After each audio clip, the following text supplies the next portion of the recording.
The White House could be stepping in to shore up one of America's most dangerous cities. President Trump now saying New Orleans may be the next major city to receive National Guard troops. But unlike lawmakers in Chicago, Louisiana state leadership is welcoming federal resources. Look, we'll take whatever the president wants to send us. Look, the president has already helped us. Him, Secretary Noem, Attorney General Bondi. You got to remember, they've been here since the terrorist attack on New Year's Day. The president has the proper ingredients to control violent crime, not just in New Orleans, but around the country as well. When you put boots on the ground, when you lean in, when you make the local law enforcement work with federal law enforcement, and by adding to that a force multiplier like the National Guard, you will secure a city. So, James, the governor of Louisiana likes it. Yeah. The city leaders of New Orleans don't. No, they don't. How does that play out? Well, they don't because it calls out their inaccountability for the last 20, 30 years. It's a Democrat-run city. Brian, 192 people were killed in 2023 in New Orleans. 124 were killed last year. That's technically a drop in crime, but that's right, no which consolation. They're touting, by the way. They're touting that drop in crime, right? Yeah. But for the 124 people who were gunned down in New Orleans last year, 80% of them were black. And so I don't get it. In the morning, they say that President Trump is racist. And in the evening, they decry the fact, David, that he's sending the National Guard to protect all lives, especially black lives, which are disproportionately affected by this violence in places like New Orleans. So I applaud what the president's doing. I got to tell you the truth. If the election were held today, Jackie, he would win by an even larger margin than in November. People love what he's doing. He is stopping the crime dead in its tracks. Well, Tom Homan's got a similar perspective to you on the political implications of being seen as standing against crime fighting. Watch this. I mean, I can't believe any elected representative, whether you're a governor or mayor, would push back on making their streets safer. I think every elected official, the #1 responsibility is safety and security of their communities. Why would you not let cops work with cops to remove public safety threats and national security threats from your neighborhood? Makes sense to me, Jackie, and yet there are a lot of blue city mayors and blue state governors who are saying, we're totally opposed. Well, I agree with Tom, and I think what they're doing is they're putting ideological politics ahead of, real practice and what's happening on the ground. And in the example of Tom Homan, for example, fighting security at our southern border and making sure that people who don't belong in this country, violent criminals, people who have come here over the course of the last 4 years and killed people, don't continue to get into the country. But when you ask Democrat lawmakers about the experience or over the course of that time that the border was open and crimes like this were happening, if you would ask them about it, they would say, well, crime is just sort of a natural part of what happens. And these are happening, these crimes that you're talking about, the killing of Laken Riley, they're happening at a very small percentage of the overall good that is coming from this immigration across our border. And so that makes it okay. If you're Laken Riley's mother, it is never okay. And if you're somebody who's looking at it from a reasonable perspective and can sympathize with her, you understand it is never okay. And so for lawmakers to sit back and justify violent crime flies in the face of everything we stand for as a nation. You remind me of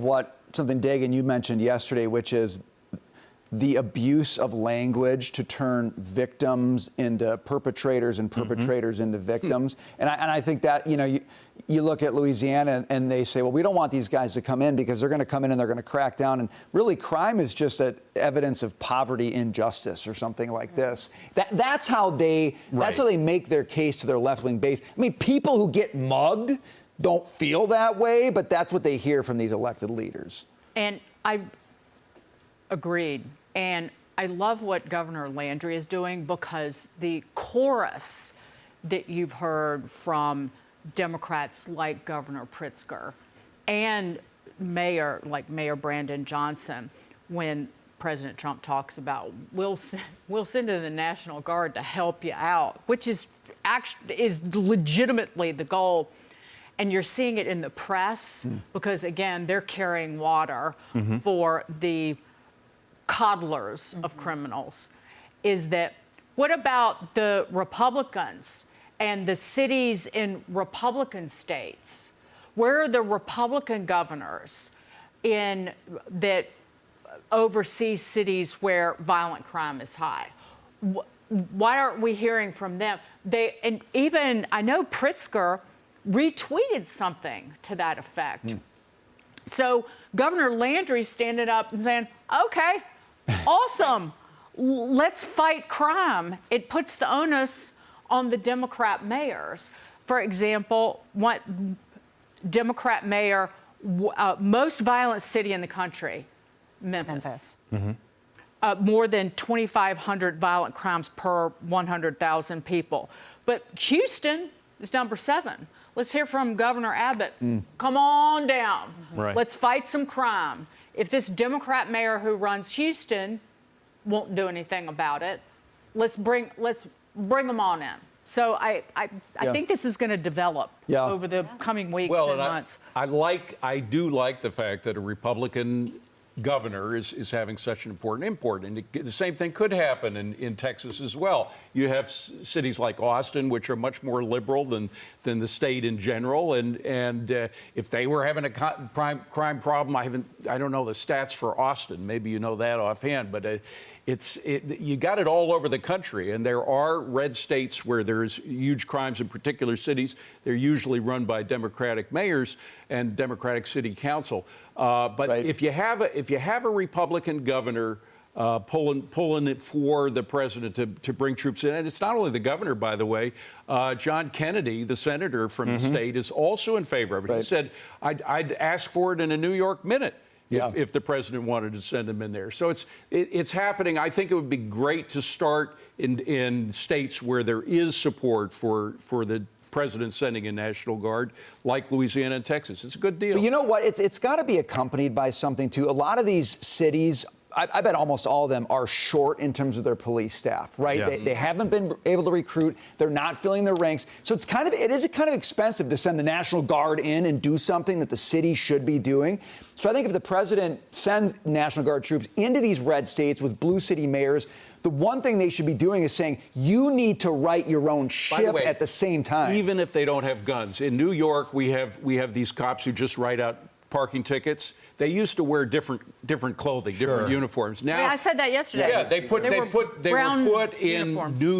They look like cops into right navy now. blue Just to have them there, their deterrent. presence is a deterrence. It's the broken windows theory, and it works. Dagan made that point yesterday that Rudy did that. Yeah, Rudy put him in. Rudy did it again. One thing about New Orleans is it is hugely effective in tourist destinations. Oh, yes. To have a police presence, a prominent police presence. And the more people that you have on corners and on streets, boy howdy, the violent crime falls. Even like the number of robberies. Yeah. It just What tourist wants to go to a place that is known for being dangerous? Right. That's not fun. But of course, and New York suffered from that when things were really bad here. But of course, it's the non-tourist places that get left behind in all this, and they need it just as badly because those are the voiceless people. They're not there as tourists. They live there, and they live under this crime all the time.